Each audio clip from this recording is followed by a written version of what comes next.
দপ্তর প্রস্তুত রয়েছে রাজ্যে এক দফায় ভোটের জন্য। জাতীয় নির্বাচন কমিশন পরামর্শ চাইলে এক দফা বলবে সিইও দপ্তর। ঠিক কি খবর, আরো বিস্তারিত আমরা জানবো। সরাসরি রুমা পাল আমাদের প্রতিনিধি রয়েছেন। রুমা,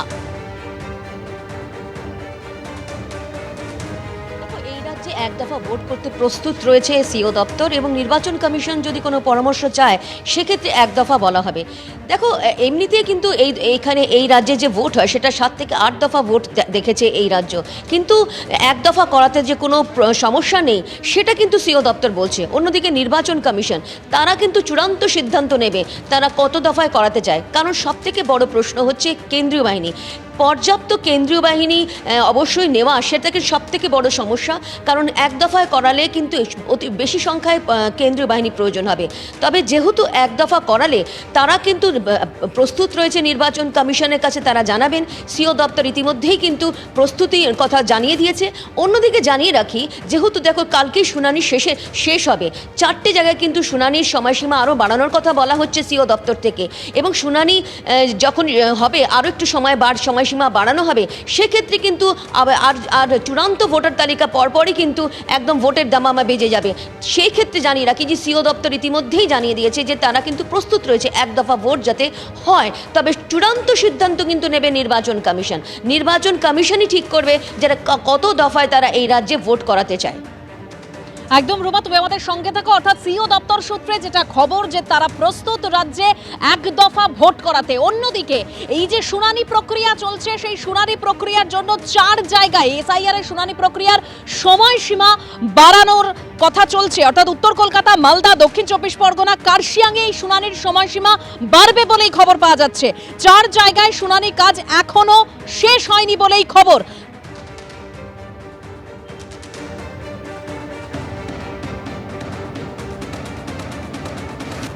আর ঠিক যে খবরের দিকে আমরা নজর রেখেছিলাম, আপনাদের যেরকম জানাচ্ছিলাম যে রাজ্যে তাহলে কি এক দফায় ভোট হতে চলেছে, কারণ সিইও দপ্তর সূত্রে যা খবর যে এক দফায় ভোট করার জন্য সিইও দপ্তর প্রস্তুত রয়েছে। জাতীয় নির্বাচন কমিশন পরামর্শ চাইলে তারা এক দফা বলবে বলেই সিইও দপ্তর সূত্রে খবর। তবে চূড়ান্ত সিদ্ধান্ত নির্ভর করছে জাতীয় নির্বাচন কমিশনের ওপরে। এক দফায় ভোট করতে পর্যাপ্ত কেন্দ্রীয় বাহিনী নিয়ে সমস্যা হতে পারে বলেই কমিশন সূত্রে খবর পাওয়া যাচ্ছে। রাজ্যে এক দফায় ভোট করতে প্রস্তুত সিইও দপ্তর। এই বিষয়ে আর কি তথ্য রয়েছে আমি আবারও সরাসরি চলে যাব আমাদের প্রতিনিধি রুমা পালের কাছে। রুমা, দেখো, এই পরিপ্রেক্ষিতে আরও একটা বিষয় জানিয়ে রাখি, শুনানি প্রসঙ্গে জানিয়ে রাখি।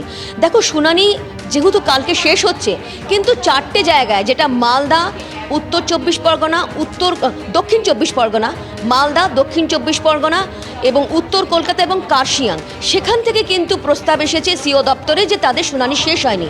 সেখানে কিন্তু সিইও দপ্তর কী সিদ্ধান্ত নিচ্ছে, সমস্ত পুরো গোটা রাজ্য জুড়ে কিন্তু শুনানির প্রক্রিয়া বাড়ানো হচ্ছে না, যেখানে যেখানে প্রয়োজন হয়েছে সেখানেই কিন্তু বাড়ানো হচ্ছে। অর্থাৎ সিইও দপ্তর বলছে তারা কিন্তু একদম যে সময়সীমা বেঁধে দেওয়া হয়েছিল তার সাথে সাথে সমস্ত কিন্তু প্রক্রিয়া শেষ হয়েছে অন্য জায়গায়। সেই পরিপ্রেক্ষিতে কিন্তু সিইও দপ্তর জানাচ্ছে যে ভোট হলে কিন্তু তারা এক দফায় করতে প্রস্তুত রয়েছে। ভোট যদি হয়, সেক্ষেত্রে যদি নির্বাচন কমিশন পরামর্শ চায় সিইও দপ্তরের, সেক্ষেত্রে কিন্তু তারা এক দফা বলতে কিন্তু একদম রাজি থাকবেন। এবং কারণ যেহেতু একদম শুনানি প্রক্রিয়া, সমস্ত প্রক্রিয়া কিন্তু শেষ হয়ে গেছে, মাত্র 4টি জায়গায় রয়েছে, সেক্ষেত্রে কিন্তু শুনানি তারা বাড়ানোর কথা বলবেন। অর্থাৎ সময়সীমা বেঁধে দিলে যে সে কাজ সম্পূর্ণ করা যায়, সেটাই কিন্তু সিইও দপ্তর বলছে। অন্যদিকে আরও একটা বিষয় জানিয়ে রাখি, যেহেতু এক দফা ভোট অবশ্যই সিইও দপ্তরের বক্তব্য যে বেশিরভাগ ক্ষেত্রেই দেখা গেছে, গত 2021 দেখা গেছে যে 8 দফায় ভোট হয়েছে। এতবার করে ভোট হলে, 8 দফায় ভোট হলে সেক্ষেত্রে কিন্তু আরও নানা রকমের সমস্যা দেখা যায় এবং আইন শৃঙ্খলার সমস্যা দেখা যায়। সেক্ষেত্রে এক দফায় ভোট হলে কিন্তু সিইও দপ্তর প্রস্তুত রয়েছে এবং তাদের জেলাও প্রস্তুত রয়েছে, এমনটাই কিন্তু তারা জানাচ্ছেন। অন্যদিকে জানিয়ে রাখি, চূড়ান্ত সিদ্ধান্ত কিন্তু নেবে নির্বাচন কমিশন, কারণ এক দফায় ভোট হলে কিন্তু বেশি সংখ্যায় প্রয়োজন হবে কেন্দ্রীয় বাহিনী। সেই কেন্দ্রীয় বাহিনী, পর্যাপ্ত কেন্দ্রীয় বাহিনী পাওয়া যাবে কিনা সেটাই সবথেকে বড় প্রশ্ন। এবং সেই কারণেই কিন্তু চূড়ান্ত সিদ্ধান্ত যেহেতু একদম জাতীয় নির্বাচন কমিশন নেবে, কিন্তু সিইও দপ্তর ইতিমধ্যেই তারা কিন্তু প্রস্তুত হয়ে গেছে, তারা কিন্তু এক দফায় ভোট করাতে একেবারে প্রস্তুত। একদম রিমা, তুমি আমাদের সঙ্গে থাকো। অর্থাৎ যে তথ্য, যে সিইও দপ্তর সূত্রে খবর যে তারা এক দফায় ভোট করতে প্রস্তুত রয়েছে। আমি আবারও রুমার কাছে যাব, কিন্তু রুমা, এই এক দফায় ভোট করতে হলে 294টা আসনে সেক্ষেত্রে যে মেকানিজমের দরকার পড়বে বা যতজন ভোট কর্মীর দরকার পড়বে সে সংক্রান্ত কোনো তথ্য কি সিইও দপ্তর দিচ্ছে? দেখো, জানি রাখি, যেহেতু ঠিক এই প্রসঙ্গটা ঠিক চলে আসছে শুনানির সঙ্গে। কারণ দেখো, 6 ফেব্রুয়ারি যখন শুনানি শেষ হচ্ছে, এত বড় প্রক্রিয়া, এত কর্মকাণ্ড চলছে, সেখানে কিন্তু সিইও দপ্তর জানাচ্ছে যেকেবারে প্রত্যেকটা জেলার সঙ্গে কথা বলা হয়েছে, সমস্ত জেলা নির্বাচনী আধিকারিকরা জানাচ্ছেন তাদের কিন্তু শুনানি প্রক্রিয়া শেষ হয়ে গেছে। শুধুমাত্র কয়েকটি জায়গায় যেখানে কিন্তু আর্জি জানানো হচ্ছে নির্বাচন কমিশনে যে তারা যাতে এই সময়সীমা বাড়ায়। সেক্ষেত্রে দেখো, দেখা যাচ্ছে যে এক্ষেত্রে কিন্তু সমস্ত জায়গায় কিন্তু শুনানি প্রক্রিয়া বাড়বে না, সময়সীমা কিন্তু বাড়বে না। অর্থাৎ সময়সীমা বেঁধে দিলে এবং এই কাজ, এই এত বড় কর্মকাণ্ড কিন্তু শেষ করা যায়। সেক্ষেত্রে সিইও দপ্তরের বক্তব্য যে এক দফায় কিন্তু ভোট করা যেতে পারে এবং সেক্ষেত্রে তাদের কিন্তু প্রস্তুতি রয়েছে, সমস্ত জেলায় কিন্তু প্রস্তুত রয়েছে এবং পশ্চিমবঙ্গ সেটা পারে, এমনটাই কিন্তু সিইও দপ্তর জানাচ্ছে। পশ্চিমবঙ্গে এমন নয় যে সেখানে কিন্তু 7 থেকে 8 দফা ভোট হতেই হবে, কারণ আইন শৃঙ্খলার প্রশ্ন তুলে কিন্তু সবসময় 7 থেকে 8 দফায় ভোট হয়েছে। সেক্ষেত্রে কিন্তু এক দফায় ভোট করানো সম্ভব হবে পশ্চিমবঙ্গে, সেটাই কিন্তু সিইও দপ্তর বলছে। অন্যদিকে নির্বাচন কমিশন যখন তাদের কাছে পরামর্শ চাইবেন, তারা কিন্তু সেই পরামর্শ কিন্তু নির্বাচন কমিশনকে দেবেন। তবে এটাও ঠিক যে বেশ কিছু জায়গায় অন্য রাজ্যেও কিন্তু ভোট রয়েছে, সেক্ষেত্রে কেন্দ্রীয় বাহিনী পাওয়ার বিষয়টা রয়েছে, কেন্দ্রীয় বাহিনীর সংখ্যাও বাড়াতে হবে। সেই সংখ্যায় পর্যাপ্ত পরিমাণে পাওয়া যাবে কিনা, পর্যাপ্ত সংখ্যায় পাওয়া যাবে কিনা, সেটাও সবথেকে বড় প্রশ্ন। কিন্তু যখন সিইও দপ্তর চাইছে এক দফায় ভোট, সেক্ষেত্রে নির্বাচন কমিশন কি সিদ্ধান্ত নেয় এখন সেটাই দেখার। শুনানি প্রক্রিয়া চলছে, শুনানির সময়সীমা একটু বাড়বে, কালকেই জানা যাবে যে সমস্ত জায়গায়, আরেকবার জানিয়ে দিচ্ছি যে মালদা, দক্ষিণ 24 পরগনা, কার্শিয়াং এবং উত্তর কলকাতাতে কিন্তু সময়সীমা বাড়ানোর কথা বলা হয়েছে। সেই সময়সীমা কতদিন বাড়ানো হবে সেটা অবশ্যই জানা যাবে।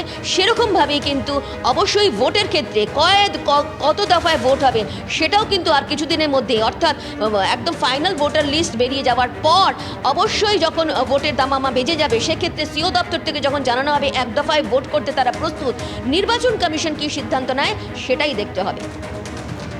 একদম রুমা, তুমি আমাদের সঙ্গে থাকো। অর্থাৎ সিইও দপ্তর সূত্রে যেরকম খবর পাওয়া যাচ্ছে যে সিইও দপ্তর প্রস্তুত রয়েছে এ রাজ্যে এক দফা ভোট করানোর জন্য, তবে চূড়ান্ত সিদ্ধান্ত নেবে জাতীয় নির্বাচন কমিশন। আর এরই মধ্যে আপনারা জানেন যে এসআইআর এর শুনানির প্রক্রিয়া চলছে, তবে 4 জায়গায় সেই শুনানির সময়সীমা বাড়বে বলেই খবর পাওয়া যাচ্ছে।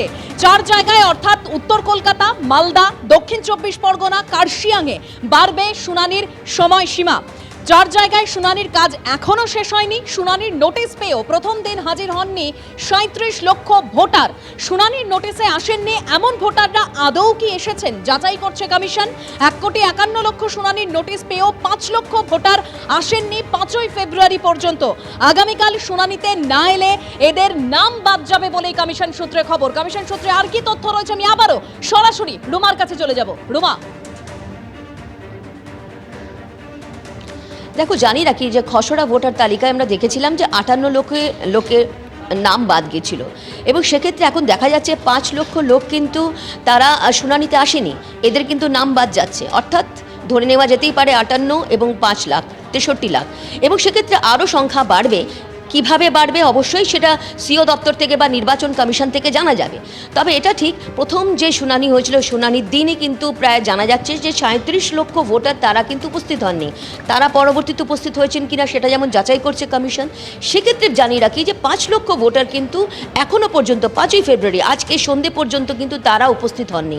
এবার কমিশন কি করবে, এই সমস্ত ভোটাররা যারা উপস্থিত হননি তাদের যে নির্দিষ্ট যে ঠিকানায় সেখানে পাঠানো হবে, তাদের নোটিশ পাঠানো হবে যে তাদের এই কারণে নাম বাদ গেল। এদের কিন্তু নাম বাদ যাচ্ছে এমনটাই কিন্তু কমিশন সূত্রের খবর। কত নাম বাদ যাবে আর কত নাম বাড়বে সেক্ষেত্রে অবশ্যই, আর যেহেতু কালকে শুনানি রয়েছে, শেষ হবে, তারপরে আর বেশ কয়েকটি জায়গায় রয়েছে যেখানে শুনানির সময়সীমা বাড়বে, তার পরবর্তীতে জানা যাবে। তবে এটা ঠিক, কমিশন যেটা বলছে এফআরআরও যেটা যেখানে দেখা যাচ্ছে যে এফআরআরও থেকে বারবারই কিন্তু প্রতিনিয়ত চিঠি আসছে, যেখানে দেখা যাচ্ছে যে এখানকার ভোটার কিন্তু তারা বাংলাদেশের নাগরিক, তাদের পাসপোর্ট সেখানকার বাংলাদেশের, এরকম প্রায় 3000-এর মতো কয়েক মাসেই কিন্তু এসেছে। এই সংখ্যাও কিন্তু খতিয়ে দেখা যাচ্ছে। ফাইনাল যে লিস্ট পাওয়া যাবে যে কত সংখ্যায় ভোটারের সংখ্যা বাদ পড়লো, সেটা অবশ্যই একদম ফাইনাল ভোটার লিস্ট যেদিনকে বেরোবে তার সময় জানা যাবে। তবে এখন যেহেতু শুনানি প্রক্রিয়া চলছে, শুনানির সময় কিন্তু নির্বাচন কমিশন জানাচ্ছে, সিও দপ্তর জানাচ্ছে যে 5 লক্ষ ভোটার কিন্তু তারা শুনানিতে আসেননি, নয় তারা নিখোঁজ অথবা আসেননি, কী কারণে তারা আসেননি, তাদের যে নির্দিষ্ট ঠিকানা আছে সেখানে কিন্তু তাদের নোটিশ পাঠানো হবে। ধন্যবাদ রুমা। এবিপি আনন্দ, এগিয়ে থাকে, এগিয়ে রাখে।